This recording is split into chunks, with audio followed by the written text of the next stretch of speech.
Good morning दोस्तों, Magadh IAS में आपका स्वागत है। जैसा कि आप पिछले कुछ दिनों से भारतीय इतिहास के बारे में पढ़ रहे थे, प्राचीन इतिहास में हमने अभी तक पाषाण काल से लेकर महाजनपद काल तक देखे थे। आज हम उसी कड़ी को आगे बढ़ाते हुए मगध साम्राज्य के बारे में हम पढ़ेंगे।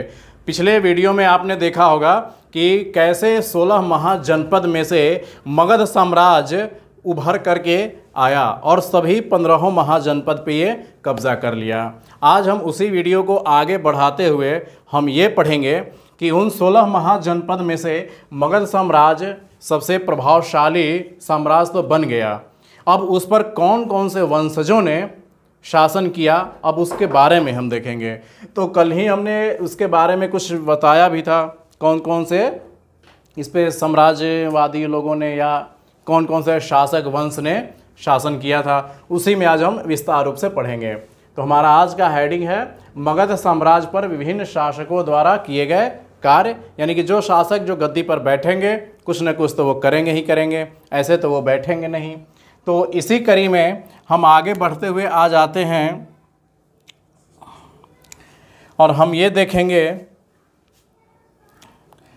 कि मगध साम्राज्य पर पहला शासक कौन था।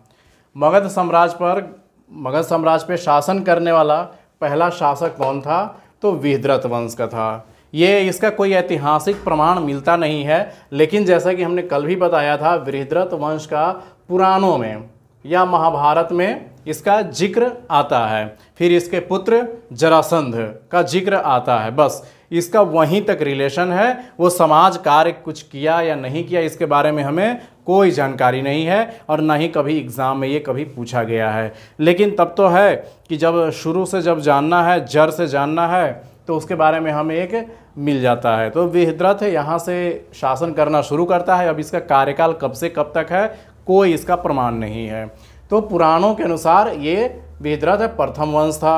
मगध पर शासन करने वाला ये पहला वंश, और राजधानी कहाँ बनाया था, ग्रीव्रज में बनाया था, जो आज का आधुनिक राजगीर शहर है।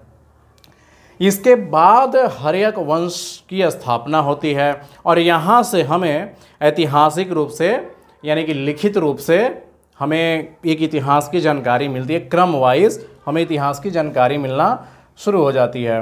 तो हर्यक वंश मगध पर शासन करने वाला ये दूसरा वंश, इसके अनुसार ये दूसरा वंश, और इतिहास के अनुसार प्रथम वंश कह सकते हैं इसे। इस वंश के प्रमुख शासक थे बिंबिसार। अब यहाँ से एक ऐतिहासिक कालक्रम शुरू हो जाती है। अब यहाँ से हर वो दाव पेंच शुरू हो जाएंगे जो एक राजा दूसरे राजा के लिए करते थे। तो बिंबिसार गद्दी पर बैठा, मगध साम्राज्य की गद्दी पर बैठा, जैसा कि कल हमने आपको चित्र में दिखाया था कहाँ पर मगध साम्राज्य था। तो जैसे ही ये गद्दी पर बैठा तो ये महत्वाकांक्षी प्रवृत्ति का था और साम्राज्यवादी भी था। अब इसने सोचा कि अब केवल हम मगध साम्राज्य तक ही सिमटे रहें ये हमें मंजूर नहीं है, क्योंकि हमें तो कहीं और जाना है, कहीं और बढ़ना है। तो इसने सबसे पहले तो अपना प्रारंभिक राजधानी ग्रीव्रज में बनाया, दूसरी राजधानी इसकी राजगीर थी। यह साम्राज्यवादी प्रवृत्ति का था, अतः इसके काल में 3 तरह से साम्राज्य का विस्तार हुआ। अब ये अपने आप को 3 तरह से अपने साम्राज्य का विस्तार करना शुरू कर दिया। अब 3 तरह से कैसे शुरू किया, पहला वैवाहिक संबंध बनाता है, दूसरा ये कूटनीतिक संबंध बनाता है, फिर इसके बाद युद्ध के द्वारा ये जीतता है। तो जैसे भी हो सके ये उस राज्य को अपने में मिला लेता है।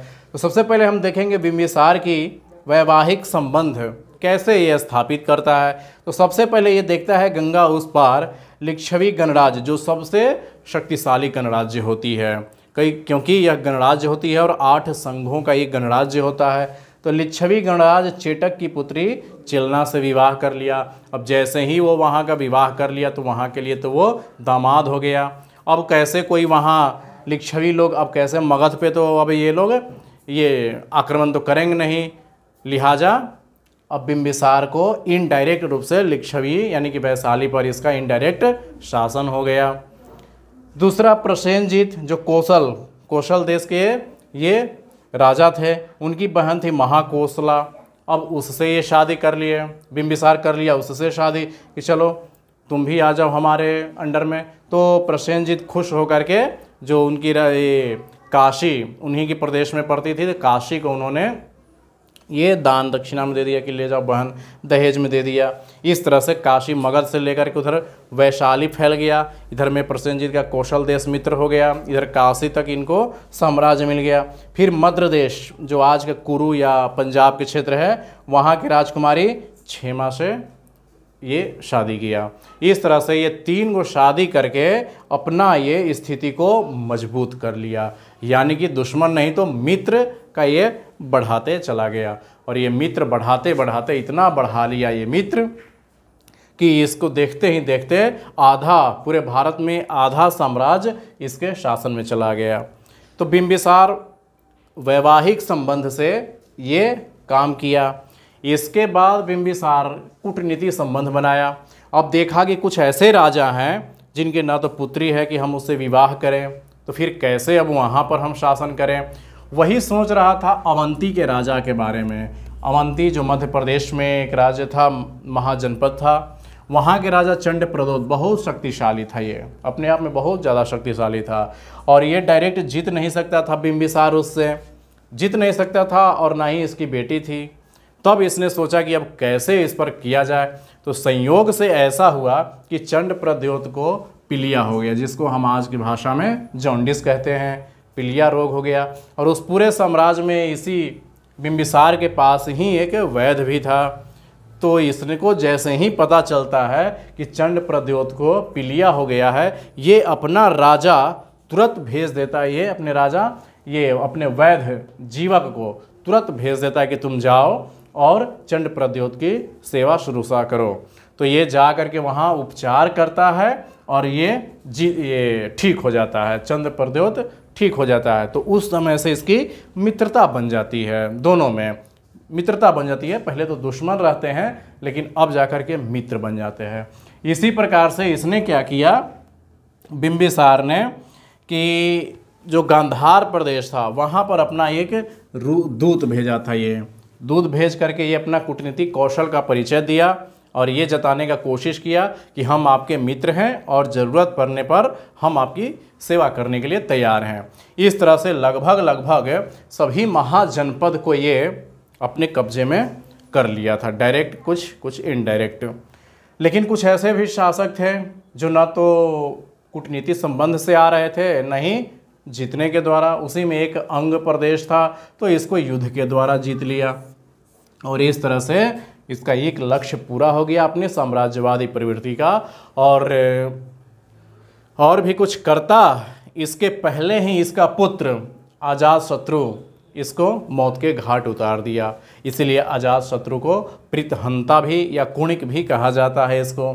इसका कार्यकाल 492 से 460 बीसी है। इसके पिता का कार्यकाल 544 से 492 बीसी है। अगर आपको थोड़ा सा भी याद हो तो यह वही समय है जब बुद्ध भगवान और जैन धर्म के महावीर स्वामी का उदय हो चुका था और ये दोनों महात्माओं ने अपने अपने धर्म का प्रचार ये कर रहे थे। जैसे आप देखिए 563 बीसी में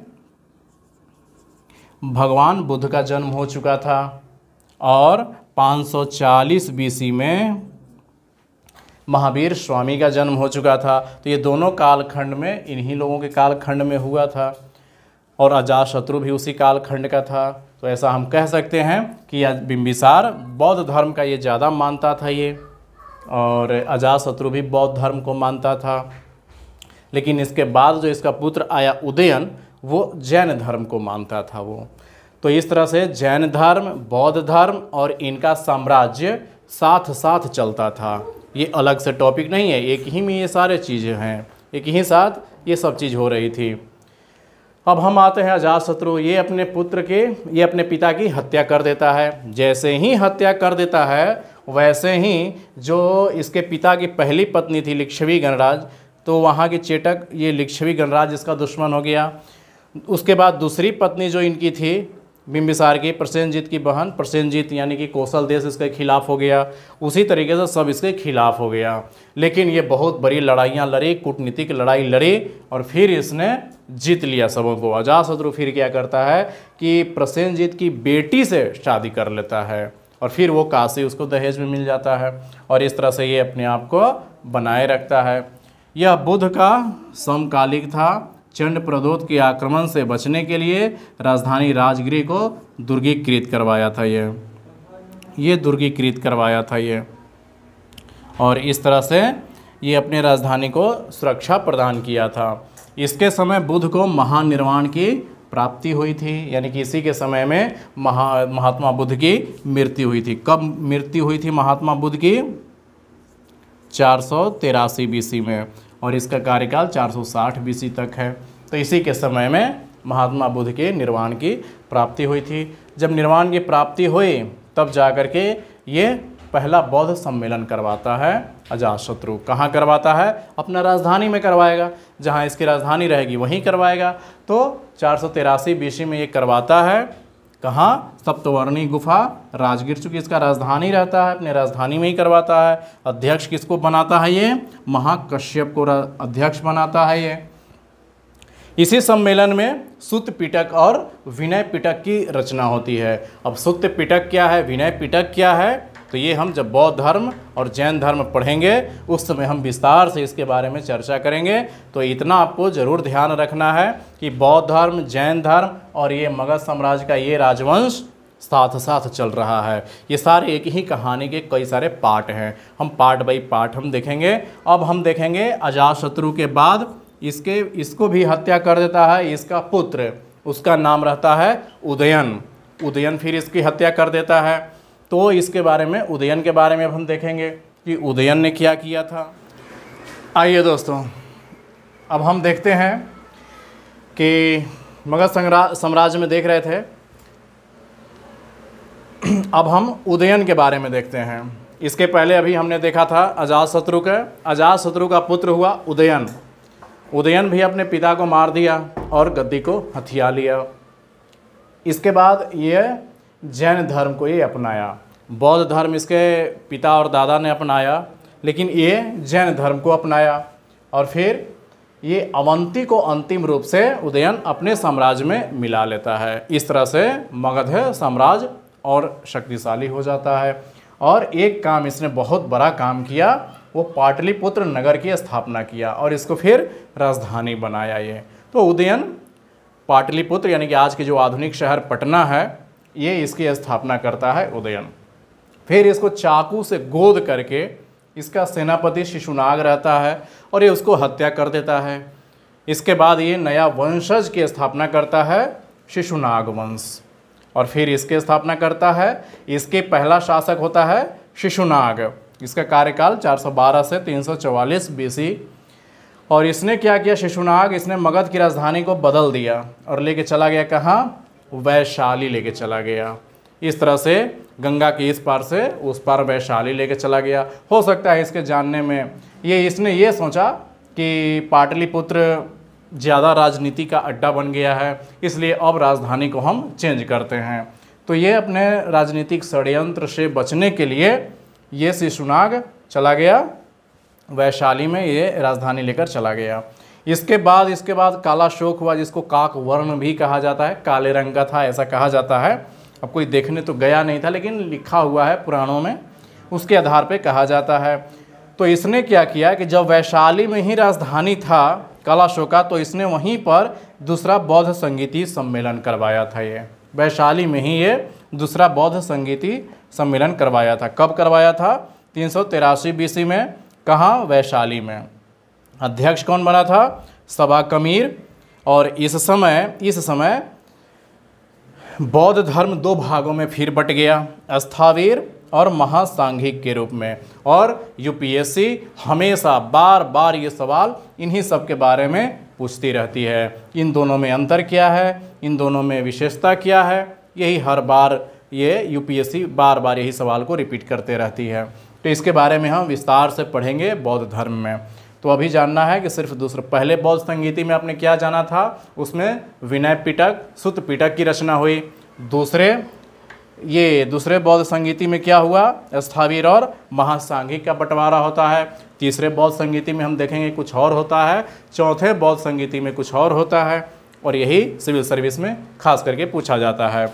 तो कालाशोक की जब मृत्यु हो जाती है, उसके बाद एक नंद वंश की स्थापना की जाती है। जो मगध साम्राज्य का वास्तविक संस्थापक इसे माना जाता है। तो इसके स्थापना करता है महापद्म नंद 344 से 323 बीसी के बीच में। नंद वंश का संस्थापक इसको माना जाता है, मगध साम्राज्य का वास्तविक संस्थापक माना जाता है ये। इसके पहले जो भी ये शासक राज कर रहे थे, हर्यक वंश वाले या शिशुनाग वंश वाले, ये लोग केवल साम्राज्य विस्तार करते जा रहे थे, लेकिन राजनैतिक प्रशासनिक दृष्टि से ज़्यादा ये ध्यान नहीं रखते थे। लेकिन ये जब नंद वंश आया तो स्थायी सेना रखना शुरू किया, बड़े बड़ी सेना रखना शुरू कर दिया, और इसलिए इसको कहा जाता है कि मगध साम्राज्य का वास्तविक संस्थापक ये माना जाता है। ये पहला ऐसा राजा हुआ है जो विंध्य पर्वत के दक्षिण में विजय प्राप्त करने वाला ये पहला शासक हुआ है, यानी कि विंध्याचल पर्वत के दक्षिण तक ये आक्रमण किया था और जीता भी था। कलिंग को भी इसने जीत लिया, जो आज को उड़ीसा के नाम से जानते हैं, कलिंग उत्कल के नाम से जाना जाता था। इसकी चर्चा खारवेल की हाथी गुफा अभिलेख में है, और ये भी उस अभिलेख में चर्चा किया गया है कि कलिंग जीतने के बाद महापद्म नंद वहाँ सिंचाई के लिए एक बांध बनवाया, पहली बार नहर बनवाया, ये वैसा शासक था। फिर यहाँ से एक जैन की मूर्ति को भी ये लेकर के आया और पटना में जैन की एक मूर्ति को स्थापित भी करवाया। इस तरह से महापद्म नंद शक्तिशाली शासकों में से एक गिना जाता है। फिर इसके बाद कई शासक आए, कई शासक गए। फिर एक और शासक आया, घनानंद। ये घनानंद शासक जो था ये 9वां शासक था और अंतिम शासक था किसका? नंदवंश का। तो यह जैन धर्मावलंबी था, ये जैन धर्म को मानता था। और जब ये शासन पाटलिपुत्र में कर रहा था, उसी समय पश्चिमोत्तर भारत से, जब ये भारत में शासन कर रहा था, तो पश्चिमोत्तर भारत से यूनानियों का आक्रमण हुआ था, और उसी यूनानी में आक्रमण का था सिकंदर। तो यहाँ पाटलिपुत्र यहाँ पर था, और ये सिकंदर यहीं पर राजा पोरस से लड़ाई करके और यहीं से लौट कर चला गया था। और ऐसा कहा जाता है कि उसके सिपाहियों ने मना कर दिया था कि नंदवंश का शासन चल रहा है, बहुत शक्तिशाली सेना है, उससे हम लड़ नहीं पाएंगे, बहुत तरह की बातें होती है जो आगे हम पढ़ेंगे। तो यही सिकंदर यहीं से लौट करके चला गया। सिकंदर ही एक ऐसा पहला शासक हुआ था कि जन्म कहीं और होता है, मृत्यु कहीं और होता है, इसका अंतिम संस्कार कहीं और होता है। कहाँ कहाँ होता है? जन्म होता है यूनान में, जो आज के ग्रीस एथेंस राज्य है नाम से जाना जाता है। इसके मृत्यु होती है बेबीलोन में। बेबीलोन कहाँ पर है? इराक में, वहाँ इसकी मृत्यु होती है। और इसका ये दाह संस्कार कहाँ किया जाता है? अफ्रीका में। अफ्रीका का जहाँ मिस्र देश है, वहीं अलेक्जेंड्रिया उसी के नाम से जगह बनाया गया है, वहाँ पर उसकी दाह संस्कार होती है। तो ये ऐसा महान शासक की ऐसे अंतिम दुर्गति होती है। फिर घनानंद को ही मार देता है कौन? चंद्रगुप्त मौर्य। किसके सहायता से? चाणक्य की सहायता से घनानंद को फिर हत्या कर देता है चंद्रगुप्त मौर्य, और फिर इसकी गद्दी हथिया लेता है, और फिर मौर्य वंश की स्थापना करता है। और एक बहुत ही सुदृढ़ राजनीतिक, सामाजिक, आर्थिक समाज की रचना होती है, और यहाँ से एक केंद्रीयकृत सत्ता का उदय होता है। यानी कि एक केंद्र में एक राजा होता है, बाकी उसके चारों तरफ उसके राज्य होते हैं फैले हुए। तो यहाँ से केंद्रीयकृत प्रशासन की शुरुआत होती है। तो हम अगले वीडियो में देखेंगे, तो वो तो मौर्य काल अभी हम बाद में देखेंगे, लेकिन इसके मगध साम्राज्य में अभी हमने सिर्फ राजवंशों का उदय हमने अभी देखा था। अब हम अगले वीडियो में देखेंगे जैन धर्म, बौद्ध धर्म की उत्पत्ति कैसे होती है, उन सभी धर्मों में क्या क्या अलग अलग विशेषताएं हैं, ये सारे चीज़ हम देखेंगे। तो दोस्तों, आप सब्सक्राइब कीजिए, लाइक कीजिए, और इस वीडियो को ज़्यादा से ज़्यादा शेयर कीजिए, ताकि जो लोग अभी इतिहास की बारीकियों को नहीं जानते हैं, वो इस वीडियो को देख करके इतिहास की बारीकियों को समझना शुरू करेंगे, और तभी आप जा करके सिविल सर्विस में सेलेक्ट हो जाएंगे। धन्यवाद दोस्तों।